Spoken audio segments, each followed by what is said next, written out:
Le projet Target Malaria pour lutter contre le paludisme au Burkina Faso, les chercheurs burkinabés y croient. Ils expérimentent le projet depuis quelques années maintenant. Un projet qui consiste à lâcher des moustiques génétiquement modifiés dans la nature. 2 années après la première lâchée dans l'ouest du Burkina, les résultats sont jugés satisfaisants. Sur les plus de 1000 barrages que compte le Burkina Faso, 500 sont en état de dégradation avancée. Le barrage de l'Elexé dans le plateau central, à l'instar des 500 autres, a besoin de réhabilitation. Une réhabilitation qui tarde. Conséquence, les populations peinent à se déplacer. Voilà pour le sommaire. Mesdames et messieurs, bonjour. Merci de nous suivre. Le paludisme, vous le savez peut-être, reste la première cause de mortalité et de consultation au Burkina Faso. Et pour changer la donne, les chercheurs burkinabés se mobilisent. Ils expérimentent depuis l'année dernière le projet Target Malaria, un projet qui consiste à lâcher dans la nature des moustiques génétiquement modifiés afin de lutter contre le paludisme. L'opération, qui semble complexe, n'a pas eu les bénédictions de certaines organisations de la société civile, des organisations qui craignent des conséquences sanitaires et écologiques du projet Target Malaria. Mais qu'à cela ne tienne, 2 années après la première lâchée de moustiques dans l'ouest du Burkina, les résultats sont jugés satisfaisants selon le docteur Abdoulaye Diabaté, principal investigateur du projet Target Malaria. Maguide Bakwa. C'est dans ce laboratoire burkinabé que le docteur Diabaté et son équipe de chercheurs ont conçu des moustiques stériles. Ces insectes génétiquement modifiés ont été lâchés en pleine nature à quelques kilomètres de Bobo-Dioulasso en juillet 2019. Leur mission, empêcher la propagation du paludisme, une première sur le continent africain. Dans un premier temps, étant donné en fait que ces moustiques sont au labo, donc une fois qu'on les amène sur le terrain pour les lâcher, nous voulions juste nous assurer dans un premier temps effectivement que ces moustiques ont exactement le même comportement que les moustiques sauvages. Et deuxièmement, donc nous voulions également voir si on peut former le capital humain ici à l'exercice effectivement de la collecte de ces moustiques et de suivi et monitoring de ces moustiques-là sur le terrain. Et c'est ce que nous avons fait. Les résultats que nous avons obtenus donnent vraiment une pleine satisfaction. Au Burkina Faso, le paludisme reste la première cause de mortalité et de consultation. Alors à Bana, l'un des 3 villages d'expérimentation, l'on a accueilli le projet à bras ouverts.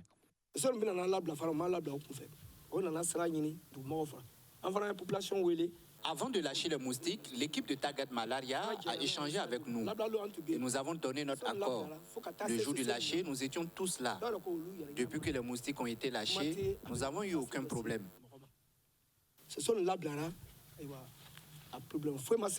Les moustiques ont été lâchés et systématiquement tous les jours, nous étions sur le terrain et avec les communautés villageoises justement aussi pour faire les collectes parce qu'effectivement il y avait un comité qui avait été mis en place par le village lui-même qui puisse suivre toutes ces activités et qui puisse reporter après au village, aux communautés villageoises. Après le premier lâcher intervenu en 2019, certaines organisations de la société civile avaient manifesté pour dénoncer les conséquences sanitaires et écologiques de cette opération. Selon le professeur Abdoulaye Diabaté, le projet Target Malaria, financé par la Fondation Gates, a reçu le feu vert de l'Agence nationale de biosécurité. Les barrages sont comme les hommes, ils ont une durée de vie. Ce sont les propos de la directrice générale des infrastructures hydrauliques.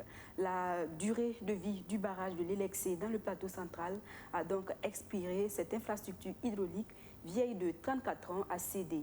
Après un cri de cœur lancé par un internaute sur les réseaux sociaux, une équipe du ministère en charge de l'eau s'est rendue sur le site du barrage pour un constat. Elle annonce une réhabilitation du barrage, mais en attendant, ce sont les populations qui souffrent. Elles n'arrivent plus à rallier les différents villages, faute de chemin. Même le sol depuis un bon moment. Elle attend dans l'espoir que l'eau diminue afin de traverser pour rejoindre son village situé de l'autre côté du barrage. C'est la conséquence directe de la détérioration de la digue du barrage de l'Elexé en souffrance depuis quelques années. La retenue d'eau a fini par céder faute de réaction. La ressource en eau est en danger et il faut absolument une action forte dans l'urgence. J'ai quitté chez moi pour aller de l'autre côté du barrage. À ma grande surprise, le barrage est devenu inaccessible. Ce barrage qui a cédé franchement, c'est un calvaire pour nous. Nous ne pouvons plus vaquer à nos occupations normalement. Même pour faire le marché ou encore aller à la prière de vendredi, c'est difficile. Chacun doit être prudent pour éviter le pire. Véritable casse-tête pour ces populations impuissantes face à la situation. Un cri de cœur a été donc lancé sur les réseaux sociaux par un internaute interpellant les plus hautes autorités. Quelques heures après l'interpellation citoyenne, une équipe du ministère en charge de l'eau et de l'assainissement conduite par sa direction en charge des infrastructures hydrauliques s'est dépêchée sur les lieux pour s'imprégner de la situation qui prévaut en vue d'y apporter des réponses. Nous sommes venus pour pouvoir rassurer la population bénéficiaire de ce barrage-là, également aussi donner l'information que ce barrage a fait l'objet de rupture depuis l'année dernière. C'est le constat, le ministère est au courant à travers la direction régionale de l'eau et de l'assainissement du plateau central. Donc, et nous avons enregistré ce barrage dans la liste des barrages à réhabiliter. Sur les 1200 barrages que compte le Burkina, environ 500 barrages sont à cet état de dégradation-là. Donc, rupture de déversoir, c'est ce que nous constatons sur ce barrage de l'Elepsé. Le déversoir est totalement parti. Vous avez vu l'écoulement, c'est un écoulement turbulent. Voilà. Pour dire que nous sommes en période de crue, l'eau est en train de déverser. Donc voilà, nous sommes au niveau du ravin. Vous voyez la taille du ravin. On a également parcouru la digue. La digue a des petites défectuosités. On a des griffes d'érosion et si rien n'est fait, et ça va prendre de l'ampleur et un jour, ça peut dépasser la capacité d'intervention des bénéficiaires. Après avoir constaté l'ampleur des dégâts, la réhabilitation du barrage est d'ordre capital selon l'équipe technique. Et pour ce faire, la directrice des infrastructures hydrauliques rassure. Les barrages, c'est comme les êtres humains. Ils ont une durée de vie. Si leur durée de vie sont arrivées, ils vont céder. C'est le cas du barrage de l'Elexé que nous constatons avec tristesse. Cette rupture depuis l'année dernière. Et comme je vous ai dit au préalable, le ministère a un programme pour pouvoir réhabiliter l'ensemble de ces barrages dégradés sur le plan national. Il va falloir que nous puissions toujours compter sur nos partenaires techniques et financiers et faire des plaidoyers au niveau du ministère de l'économie et des finances pour qu'on puisse nous soutenir davantage sur le financement à travers les réhabilitations de ces barrages-là. Situé dans le plateau central, le barrage de l'Elexé a été réalisé en 1987 avec une capacité de 2 millions de mètres cubes d'eau. Le programme 100 entrepreneurs influents veut former 500 entrepreneurs en 5 ans. La génération 1 est déjà opérationnelle.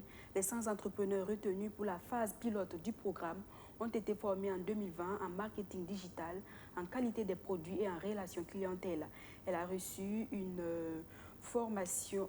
Elle a reçu à Ouagadougou ses attestations de fin de formation initiées par l'association Afri-Business Club. Cette première édition s'est achevée le week-end dernier. C'est un pari réussi pour la promotrice de l'événement qui, durant une année, a mis en réseau des jeunes entrepreneurs exerçant dans divers domaines d'activité. Archimède Boy. Des remises de certificats de satisfecit et des prix PME dynamique et sociale au terme de la première édition du programme des 100 entrepreneurs influents Génération 1. Une année durant, ces entrepreneurs mis en réseau ont été outillés pour réussir dans le monde des affaires. Initiée par l'association Afri-Business Club, cette première édition est une satisfaction pour la promotrice. On a pensé mettre comme ça, avec l'association Afri-Business Club et nos partenaires qui sont les structures d'accompagnement, un programme sur place très dynamique, vraiment très dynamique pour pouvoir accompagner tous ces entrepreneurs-là à devenir au quotidien des influents, tant sur le personal branding, leur visibilité sur les réseaux sociaux, le marketing digital, l'éloquence, la qualité des produits, le packaging, le contact avec le client. C'est un tout pour pouvoir vraiment les accompagner à ceux qui n'abandonnent pas, surtout qu'ils progressent. Ces jeunes entrepreneurs ont bénéficié au cours de ce programme de l'appui conseil de la Maison de l'entreprise du Burkina. Et leur initiative montre que c'est mettre dans la main qu'ils pourront développer leur entreprise. Et nous, en tant que structure d'appui au secteur privé, c'est d'encourager de telles initiatives, de faire en sorte qu'entre eux-mêmes d'abord, ils puissent tisser un réseau fort pour constituer un marché sûr. Et donc, en termes de conseil, c'est souhaiter qu'ils restent unis, que chacun serve de mentor ou de coach pour quelqu'un, donc une autre personne dans l'association, et qu'ils puissent en tout cas œuvrer davantage à promouvoir cette initiative que nous pensons doit faire tache d'huile et inspirer d'autres entrepreneurs. Ce programme veut former chaque année 100 entrepreneurs influents, et ce, sur 5 ans. Et déjà, les inscriptions ont débuté pour la mise en place de la 2e génération. La 46e promotion de l'École nationale de la Poste a également reçu ses attestations de fin de formation, 20 nouvelles compétences donc au service de la Poste du Burkina. Ils entendent mouiller le maillot, comme on le dit dans le jargon, pour faire face à la forte concurrence des TIC qui s'impose de plus en plus. Roméo Kuita. Ils sont 12 hommes et 8 femmes. 20 nouvelles compétences au total au service de la Poste Burkina. Ces lauréats, constitués d'agents d'exploitation, de bureaux ou encore d'agents contrôleurs, sont de la 46e promotion de l'ENAPOST, l'École nationale de la Poste. Au moment de recevoir leur parchemin, ils mesurent l'ampleur de la tâche à laquelle ils seront confrontés une fois sur le terrain, car avec l'évolution technologique, les services postaux se trouvent de plus en plus concurrencés. Les postiers sont conscients qu'ils doivent mouiller le maillot. Ils doivent travailler dur pour créer le résultat. Nous sommes sûrs que nous allons gagner, nous n'avons pas peur de la concurrence. Au-delà des agents, la réflexion sur la stratégie de riposte à la concurrence des TIC est une affaire de toute l'institution postale. Alors, pour être à la hauteur de ce nouveau défi, les élus du jour ont été formés en conséquence, selon le président de l'autorité de régulation des communications électroniques et des postes. Par ailleurs, parrain de la promotion. Ils interviennent dans un secteur assez concurrentiel, ils interviennent dans un domaine social et donc naturellement, la seule clé de voûte pour être au résultat, au rendez-vous, c'est d'avoir beaucoup d'écoute donc des acteurs, beaucoup d'écoute de l'environnement pour donc naturellement adapter ces actions qu'il faut donc entreprendre pour mieux servir ces différents acteurs.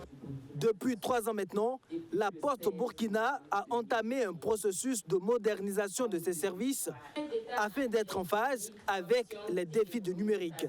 La ministre en charge des postes et de la transformation digitale réaffirme l'accompagnement de l'État afin que les services postaux soient à la hauteur des attentes des Burkinabés.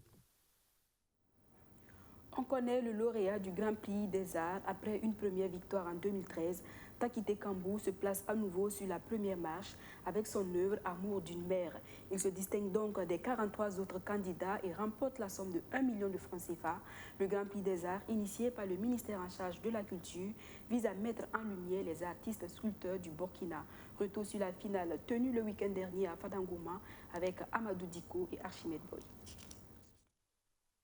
Avec son œuvre L'amour d'une mère, Takité Kambou inscrit à nouveau son nom dans le palmarès du Grand Prix national des arts, édition 2021. Le candidat de la région du Sud-Ouest a défié 43 autres concurrents venus des 4 coins du pays. Au terme de la compétition, il remporte la somme de 1 million de francs CFA.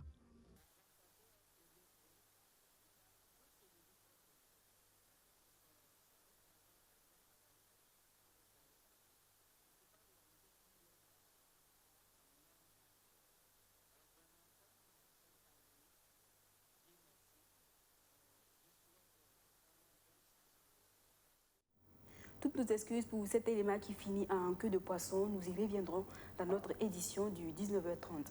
Dans le chapitre Solidarité, l'APA, l'association pénitentiaire africaine, se place aux côtés des détenus de la maison d'arrêt et de correction de Ouagadougou dans le cadre de la célébration de la journée des droits des personnes détenues qui intervient chaque 18 juillet. L'APA est allé offrir des kits d'hygiène et alimentaires aux pensionnaires de la MACO. Maxime Ilmoudo, Archimède Boy. Des brosses à dents, du savon, des serviettes et des produits alimentaires au profit des femmes et des mineurs de la maison d'arrêt et de correction de Ouagadougou. Le geste est de l'association pénitentiaire africaine à l'occasion de la journée des droits des personnes détenues célébrée le 18 juillet de chaque année. En commémorant cette journée de promotion de la paix et de la solidarité, les donateurs veulent sensibiliser l'opinion sur le fait que les détenus continuent de faire partie de la société et qu'ils ont besoin d'une attention particulière afin de faciliter leur réintégration. Juste pour un don d'équipement d'hygiène aux mineurs et aux femmes de la maison d'arrêt de Ouagadougou. Des brosses à dents, des dentifrices, des serviettes, du matériel d'hygiène pour l'hygiène quotidienne de chaque détenu chaque jour. Voilà, c'est juste ça. C'est très, très modeste. C'est notre manière de manifester notre compassion aussi aux personnes qui sont privées de liberté. La journée des détenus est aussi une occasion pour attirer l'attention des décideurs, la communauté et les intervenants pénitentiaires sur les valeurs qui ont inspiré Nelson Mandela, son engagement pour la justice et la dignité de l'être humain. Cela afin de conjuguer les efforts pour une meilleure prise en charge des personnes détenues. Une notion de satisfaction. On est très heureux de recevoir ce don et à chaque fois que nous avons des personnes qui nous rendent visite, pour nous, c'est un sentiment de joie qui nous anime. Et surtout, en cette journée mémorable du 18 juillet 2021, où nous commémorons la journée, comme il l'a dit, du détenu, nous sommes très heureux de recevoir ce don, surtout qui fait un clin d'œil aux couches vulnérables que sont les femmes et les mineurs. En recevant ces kits d'hygiène et alimentaire, les pensionnaires de la MACO n'ont pas manqué d'exprimer leur gratitude à l'association pénitentiaire africaine, avant de reconnaître le travail social accompli par le personnel pénitentiaire, malgré la modestie des moyens. Ce don de l'association pénitentiaire africaine vient à point nommé. Il nous permettra d'améliorer notre hygiène quotidienne et du même coup, améliorer notre santé. Nous remercions les donateurs et invitons les bonnes volontés à faire de même, car le besoin est énorme. L'association pénitentiaire africaine existe depuis 1996. Elle œuvre pour la promotion des droits de l'homme, de la personne détenue, à la formation du personnel pénitentiaire et les bonnes pratiques en milieu pénitentiaire.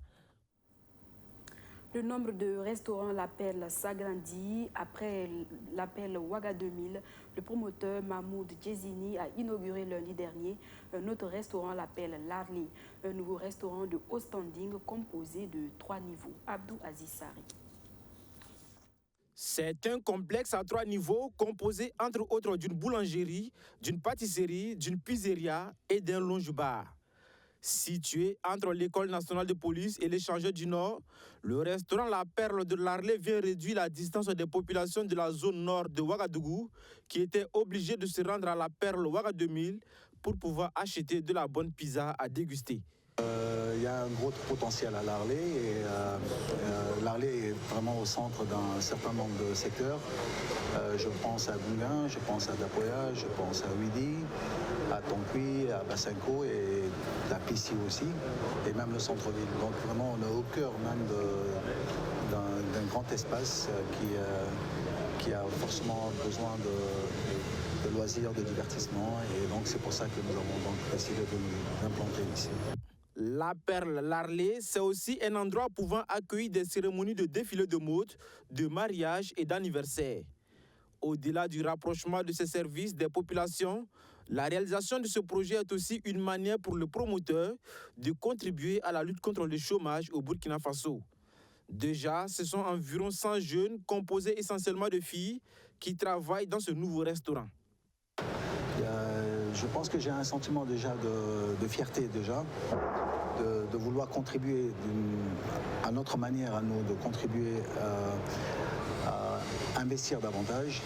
Il ne faut pas avoir peur d'investir au Burkina. Il faut investir, il faut croire. Moi, je crois en tout cas. Et je pense qu'il y a un gros potentiel. Et chaque secteur mérite d'avoir aussi un côté attractif et un côté où les gens peuvent venir, qui sort de l'ordinaire en fait. En ce qui concerne le rapport prix-qualité, le promoteur de La Perle de l'Arlé rassure. Il a tenu compte de l'environnement dans lequel il évolue.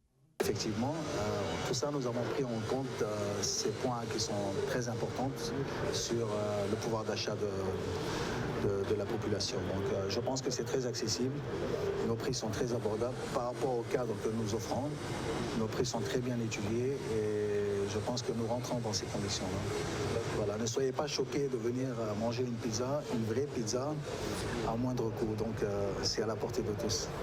Selon le promoteur de la perle de l'Arlé, la réalisation de ce nouveau complexe a été une réalité grâce au soutien de la mairie de Ouagadougou, de la police nationale et du gouvernement burkinabé. Du nouveau dans les salles de ciné, Le Nouveau Riche, c'est l'histoire de deux jeunes qui ont eu la chance de ramasser un sac rempli d'argent, 200 millions de francs CFA pour être précis. Face à cette richesse inattendue, la vraie nature de ces jeunes se dévoile. La folie des grandeurs s'installe. À travers ce long métrage, les réalisateurs Abdoul Bagué et Nathalie Tandia mettent à nu les maux de la société, délinquance, drogue, sexe. Le film Les Nouveaux Riches casse les codes avec des scènes plus ou moins osées. La grande première avec Justin Amontou. C'est avec des scènes d'humour que la nouvelle génération du cinéma burkinabé brise les tabous avec ce long métrage, titré Les Nouveaux Riches. Dans ce film, des scènes osées pour surprendre les cinéphiles, mais pas que. Le film raconte l'histoire de deux jeunes plus ou moins futés qui ont trouvé 200 millions de francs CFA dans un sac appartenant à un homme puissant, nommé Mamba Noir, un chef de gang.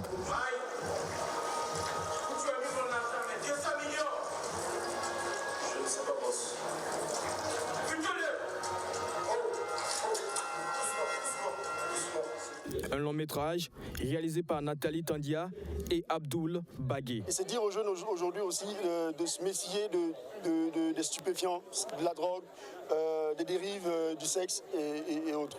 C'est d'appeler la jeunesse aussi à une prise de conscience. Et c'est aussi de dire aux gens qu'on peut s'amuser, on peut être bien, on peut un jour ramasser 200 millions et devenir un jour riche comme ça. La chance peut nous sourire, il faut juste savoir en profiter. C'est le message du film. Donc je pense que c'est le rôle aussi du réalisateur de mettre en avant des nouveaux talents. Et pour moi, ce film-là a une histoire qui rassemble les gens. Et quand l'histoire rassemble les gens, vous voyez que c'est le cinéma qui nous parle. C'est des films à encourager parce que c'est des films tournés avec des petits budgets. Mais c'est ce genre de films qui participent progressivement à l'industrie cinématographique que nous souhaitons. Voilà mer armée, délinquance, drogue et cesse, des côtés sombres de la vie dévoilés à travers ce film. Des scènes osées et pas faciles à interpréter selon certains acteurs principaux du film. Chaque chose qu'on fait dans la vie, il faut vraiment aimer la chose et il faut vraiment faire ça à fond. Soit tu le fais, soit tu ne le fais pas. Quand vous remarquez dans le film, c'est moi le commissaire et derrière ce chapeau de commissaire, je suis le chef bandit encore, le Mamba Noir. Donc bon, c'est un message qui tourne de gauche à droite, quoi. Moi, je voudrais tout simplement montrer qu'au Burkina Faso, on peut oser, on peut aller au-delà de ce qu'on connaît déjà. Voilà. Et donc, pour moi, il faut oser. C'est ce qu'on a essayé de faire. On a osé et le public a, en tout cas, ce qu'on a constaté, le public a beaucoup aimé. Et donc, nous sommes fiers. Pour les cinéphiles, c'est un film à la hollywoodienne à cause de la qualité des plans et surtout des scènes. Ça fait plaisir quand même de voir une telle qualité dans un film burkinabé. Je suis ravi et je recommanderais ce film aux gens pour venir le voir. Ces jeunes burkinabés ont remporté le prix de la meilleure série africaine en avril dernier avec la série Karma lors de la 37e édition du festival Vue d'Afrique au Canada. Ce long métrage des Nouveaux Riches sera à l'affiche jusqu'en début du mois d'août dans les salles de cinéma burkinabé. Voilà, c'est la fin de ce journal. Merci de nous avoir suivis. Je vous retrouve demain pour un autre point de l'actualité. Excellente suite de programme sur notre chaîne.